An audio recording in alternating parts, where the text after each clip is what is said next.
What's up, my peeps? Welcome to number 32. Well, today we are looking at a go-kart.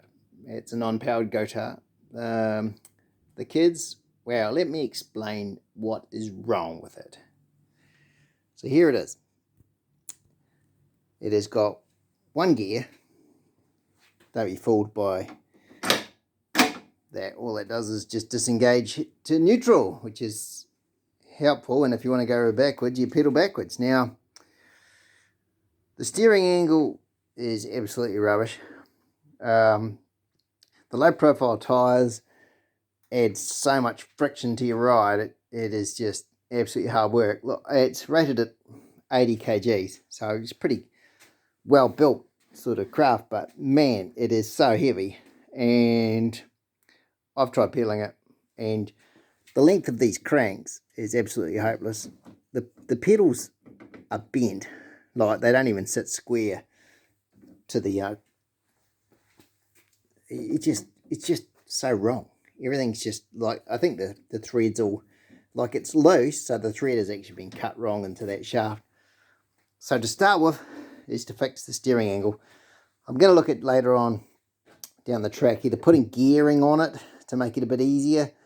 And I'm also looking further down the track, sort of putting a motor on it. Now, I've been pricing motors up, and here in New Zealand, whoa, you know, you're spending $200 or $300 just to try and get this powered when you can buy a quad bike for that. You know, well, you can buy a quad bike for about $700 to $1,000.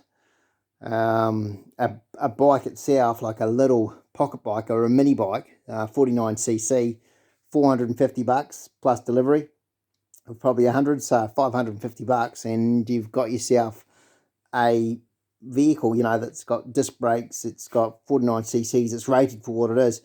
Whereas if you're trying to put a 49cc on this, you'd have to gear it right down, you'd have to use a quad bike, sort of mini quad gearing reduction gearbox on it, and go from there. Although it'll be fun, the price probably not going to be worth it. So first of all, the steering angle, we'll see where that rev nut is.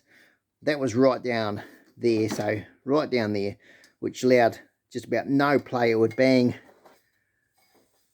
on these frames before it actually got any sort of angle out of it.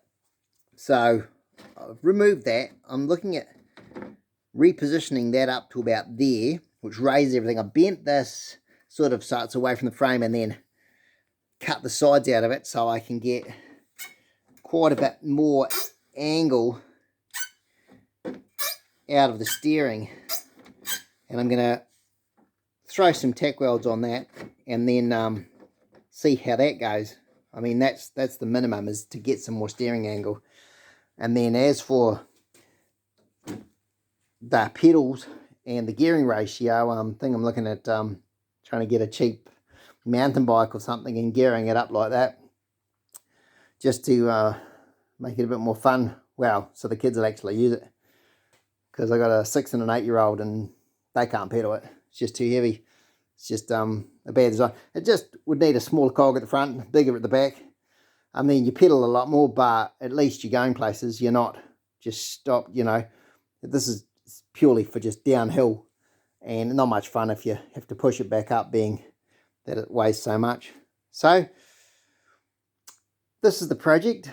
What do you do? Like and subscribe if you want to see more. I'm going to tack this in and then sort of take it for test drive and see what sort of steering angle we can get out of it, and hopefully it's a bit more user friendly in that respect. All right, stay tuned.